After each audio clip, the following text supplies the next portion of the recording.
if you have a community of industry leaders behind you teaching you the key essential principles. Get ready for some common sense clarity and solutions from your hosts, Paul Haarman and Ricci Neer.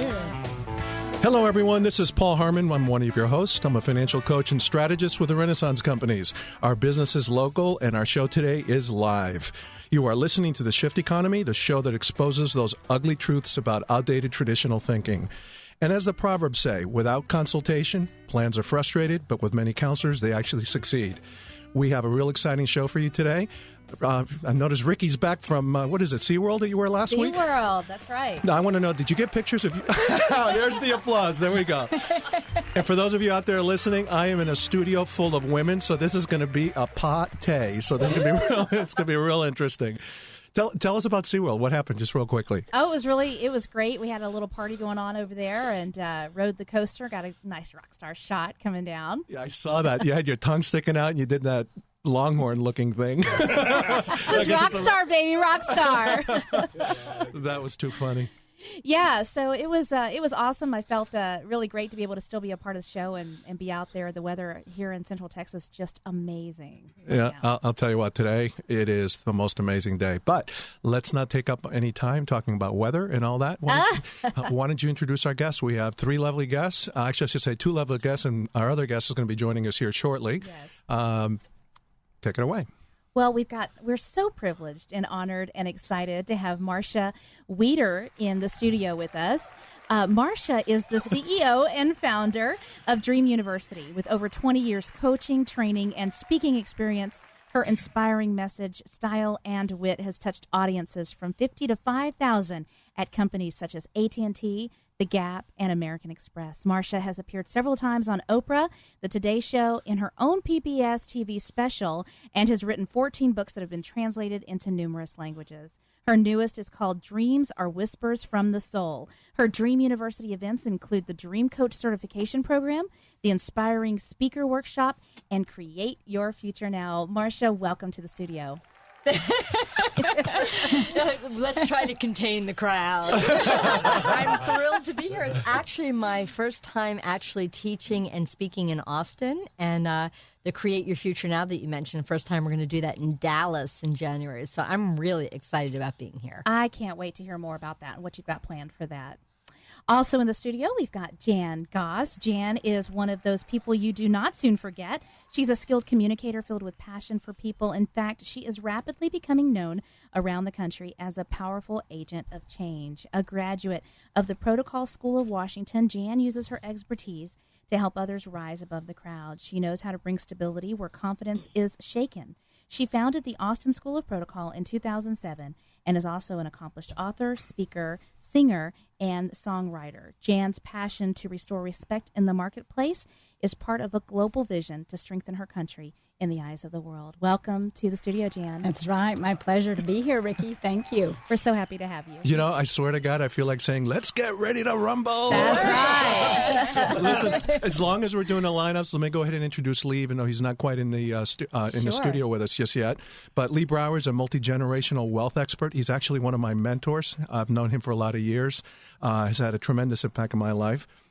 He is the founder of actually the Quadrant Living Experience, along with several other companies. He's a noted authority on helping prestigious families, create enduring legacies that flourish generation after generation. He is also an accomplished teacher and mentor for entrepreneurs and CEOs alike. His breakthrough ideas and concepts on preserving wealth are changing the landscape of leadership in a variety of places. And I'm talking about from private homes to small businesses, public corporations, large educational institutions, etc.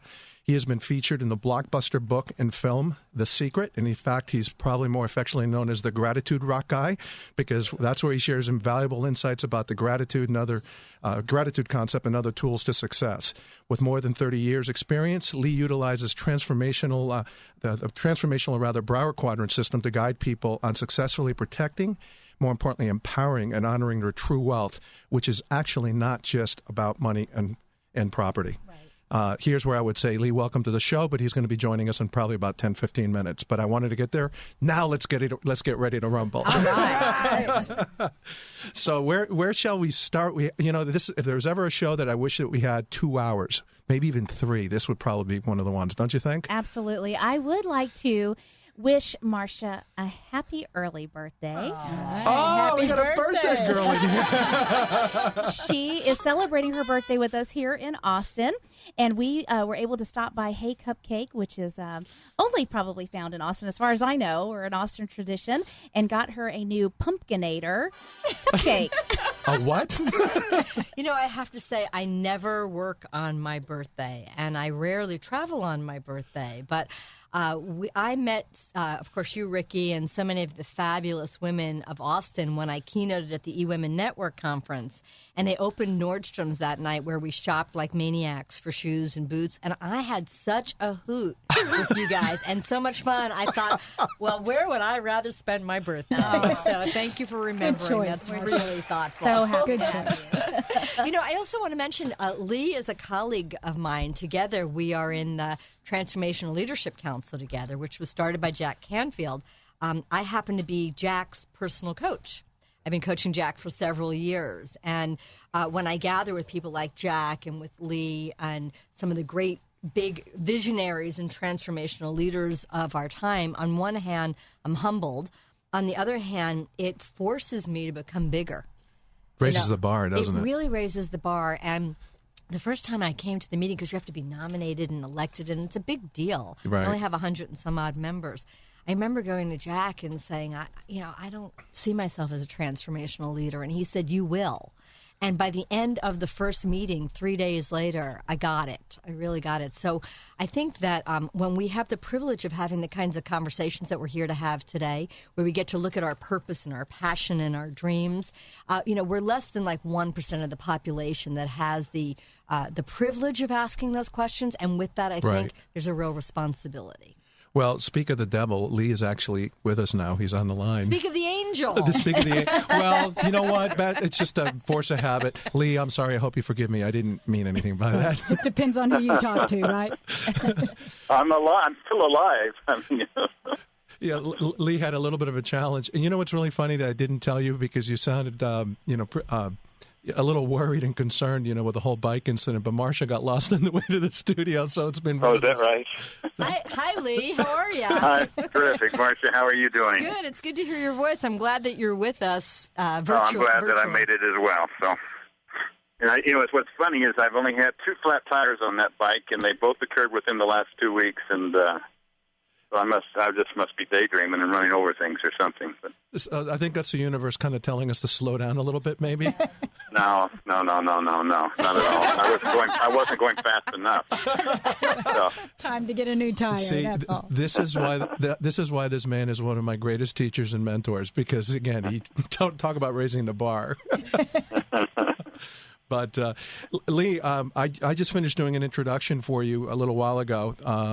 Talking about how you've taught people and inspired people to go beyond looking at stuff, material things, money and property as where their true wealth lies. And I also happen to mention that you came at a very interesting time in my life, and it's completely reshaped the way I view things. Would you mind just kind of briefly, or at least kind of doing an overview?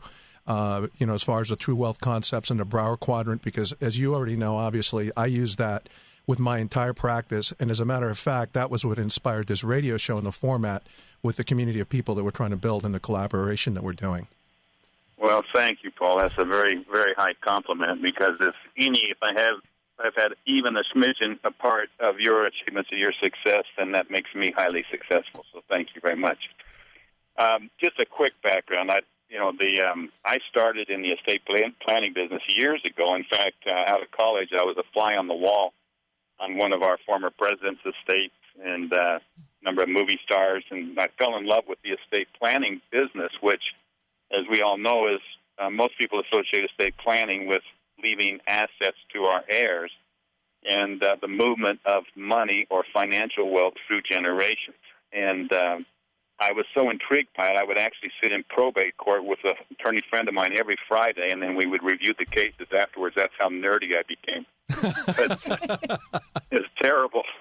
But somewhere along the line, I devoted my life to this, and in the early 90s, late 80s, early 90s, after working with some incredibly successful families, and then seeing that in spite of the work that is being done, there was a this gloomy international worldwide statistic, regardless of the country that you lived in, that seemed to loom over everything, and that was that 97% of family financial wealth rarely survives into that third or fourth generation, even those that had done extensive planning.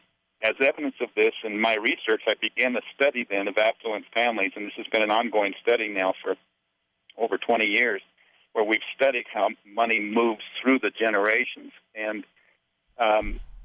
the interesting thing is you look at certain families that we studied. We studied the Vanderbilts, for example. And Cornelius Vanderbilt was the wealthiest man of his time, and he died in, I think it was 1887, and with Billy at his bedside, who was his oldest son, he said, take care of the family wealth.